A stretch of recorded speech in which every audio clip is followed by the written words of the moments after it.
to launch us, Susannah Bleakley, our future coast, lover of maps, geologist, outdoor enthusiast, former CEO of Morecambe Bay Partnership, champion for community involvement through our future coast, engaged in testing new ways of delivering coastal nature-based solutions for a more sustainable coastal flood risk management, and, as we were just talking about briefly now, curlews. Thanks, Susannah. Yeah, lover of maps, lover of curlews. I think everyone loves a curlew. But how about this? Awful lot of people love this as well. Does anybody know where it is? Come on. Firth. It's the Tree of the Year, 1921. It's an absolutely wonderful hawthorn. And I was so lucky to be there on a snow day. This image has become just so ubiquitous, we don't really take it in anymore. But let's have a think. What does it show? Again, I'm asking you, what does it actually show? What is depicted here? It's the temperature anomalies. It's the difference in temperature from the average temperature in the 30 years up to the millennium. And then this is actually the global stripes, but if you go to a place called Show Your Stripes, you can find stripes for different regions, for different oceans, for all sorts of things. So it's actually showing us global temperature change from 1850 to now. And with the dates there, you can start to burrow in and look for the year that you were born and the rest of your family, the year your father was born, his father, maybe your children. And on this, I can see from my great-grandparents to my lifetime. So it's kind of compelling stuff. And what does this mean for us? Does it mean warming? Does it mean that we're going to have fewer of those absolutely magical, crisp winter days? I was so lucky to be staying at the Anchor. It just so happened on the evening of the 9th of March this year, and woke up to this wonderful sight and just had time before my 9 o'clock meeting to rush out down to Firth and to rush over to the island. And there was snow everywhere. It was absolutely glorious. But when we look at this image, what does it really make us feel? How do people feel when they see that?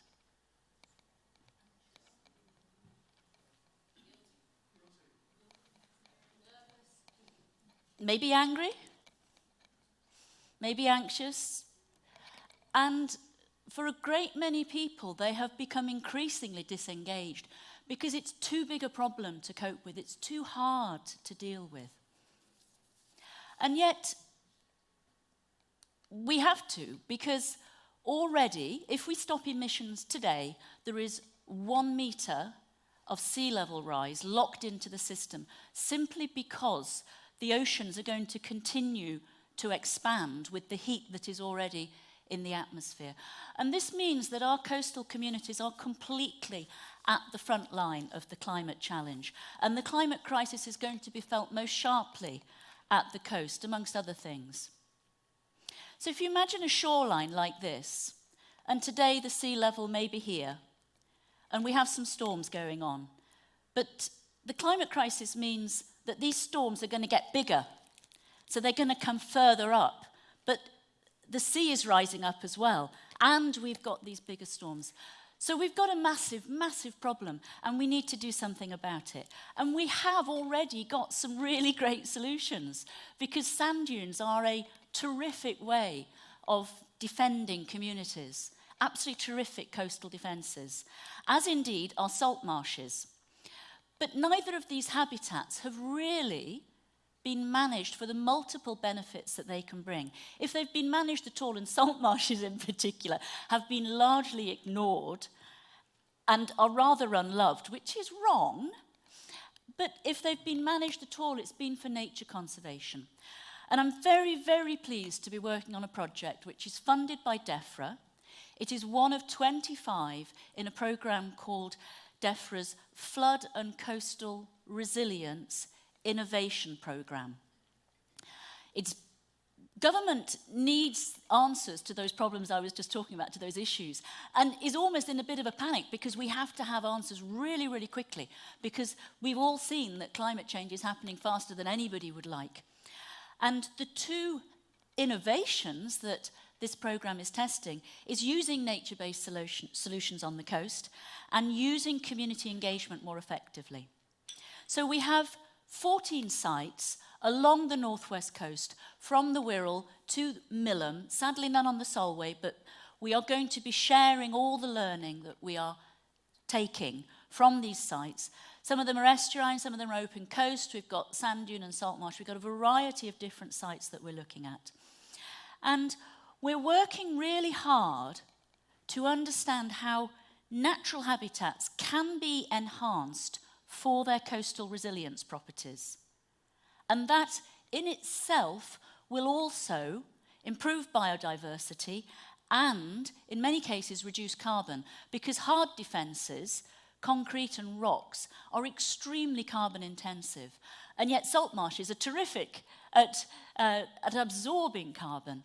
And so the better we can get at working with these natural habitats gives me great hope. It's a real opportunity for us to learn. So the kinds of questions that we're asking of the project is how much sediment do we need in the system? How tall or broad do the sand dunes have to be to remain effective? With all the change that's going on at this site here, which is on the Sefton coast, we know that these sand dunes are highly mobile, and we know that in this particular location they are eroding, but behind them, a long way behind them, is a community. The current processes and systems and structures for doing coast and flood defence require us to do a cost-benefit analysis, which involves looking at the assets that are being protected, looking at their value, and looking at what it would cost to build a defence. And it's not designed to work with coastal-based solutions and nature-based solutions because it discounts the future. But we need the sediment to be here, because if this sand dune system keeps eroding, it might be 20 years, it might be 50 years before there is no sediment left in front of the properties. But the current systems discount 50 years, and so they don't help us fund properly. So these are the kinds of challenges and problems we're up against. It's a really interesting project. Here's another site. This is Hess Bank near to Morecambe, and there used to be nearly half a kilometre of salt marsh as recently as 12 years ago in front of this site. That's the West Coast mainland. This is the bit of the West Coast mainland when you're coming north that you see the bay from, you see the coast from.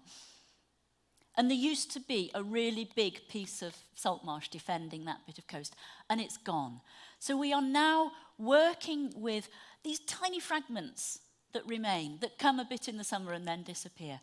There are solutions that have been implemented elsewhere in the country, and they look a bit like this, where brushwood fences have been built to trap sediment and allow the sediment to build up and allow the salt marsh to regenerate. It's these kinds of nature-based solutions that we're looking at, but we've got an awful lot of questions that we still need to answer. But we're also being very sincere and throwing a lot of energy and resource at working with the communities earlier, much earlier than is usual, so that they understand the issues and they are working with us jointly as equal partners, so that they're coming along as stakeholders and working with us. And sometimes community engagement in the bad old days was about defending the decisions that had been made by the experts, the so-called DAD model, where you decide by the experts what needs to be done, you announce it, and then you defend it. And what we're trying to do is turn that on its head, so the decision comes at the end. You start with engaging people, you deliberate together, and then you decide. The people in those rooms are either farmers whose land is at risk, or the parish councillors. They are deeply involved with us in understanding the issues. They are deeply engaged with us in figuring out what needs to be done.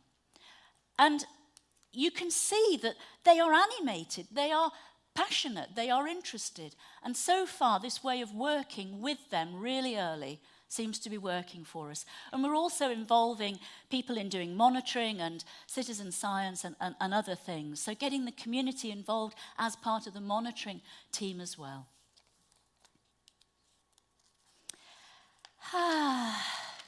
And now, what do we make of this? Anybody? Any thoughts on this image? Do we think the people in that image have homes at risk of flooding? Probably not. There's one or two things I like about this image and an awful lot of things I don't like. What should we give them points for? Anybody? Diversity. Anything else? No, I didn't find much more either. Maybe we'd give them half a point for talking. But who's talking? And what's going on? I mean, frankly, it's mansplaining, isn't it? We've got the expert telling us what is happening. Compare that to that.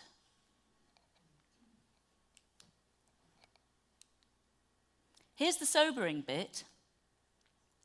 It's classic dad, isn't it? It's classic experts deciding and then telling us what's going on.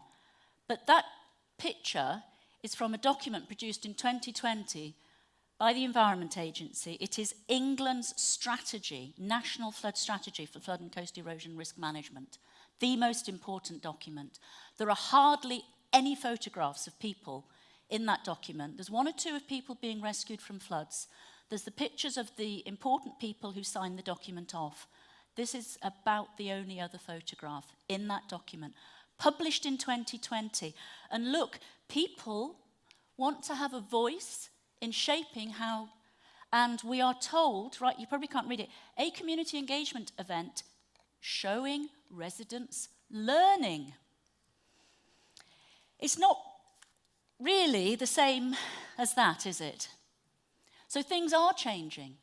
Things are really changing and very fast. Things are changing fast with climate change, but they are also changing fast in the way that we're responding to it.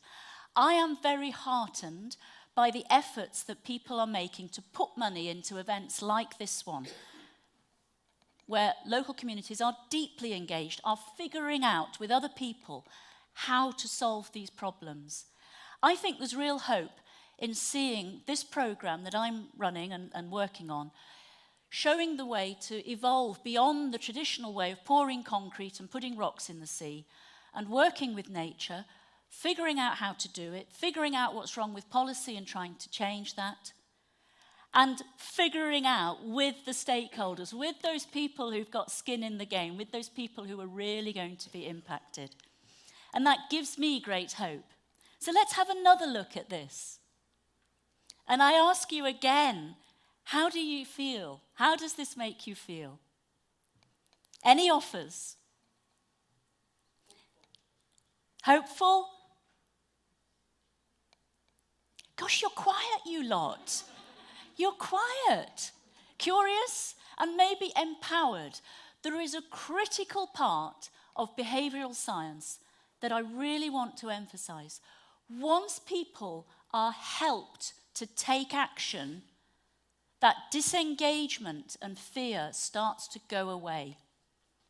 And so I say to all of you, get involved, demand better than that photograph I showed you, which we won't be too cruel about, because one can only assume it was the best they had in their armoury to put into the 2020 National Coastal Flood Erosion Strategy. And come with me in enjoying these days like this and enjoying the Solway. Thank you all very, very much. Wow. Are we on time? Yes, Susannah, thank you. What a fantastic start with a rallying call at the end. Get involved, demand better. And on that, because we've got a lot of great speakers, one question now. We will have an opportunity for questions they collectively don't at answer the my end. questions. I don't know that I should answer theirs. Anyone with a burning issue? Yes. Thanks, Susannah. That was brilliant. What happened to the salt marsh at Morecambe? Why did it? So there is natural coastal change, and the whole dynamics of Morecambe Bay mean that the channels are very often driving salt marsh phases where it grows and disappears. So it has eroded. The reasons why it eroded are somewhat complex, but we think they might have been exacerbated by flood defences at Morecambe, which may have been slightly over-engineered. So we've been doing some really detailed studies using a new radar monitoring, and we're going to try and test and model and see if we could just very slightly de-engineer and or use things to trap sediment like brushwood fences or mats or sheep's wool with wicker structures within it, just to capture enough sediment to get that salt marsh coming back. Susannah, thank you so much.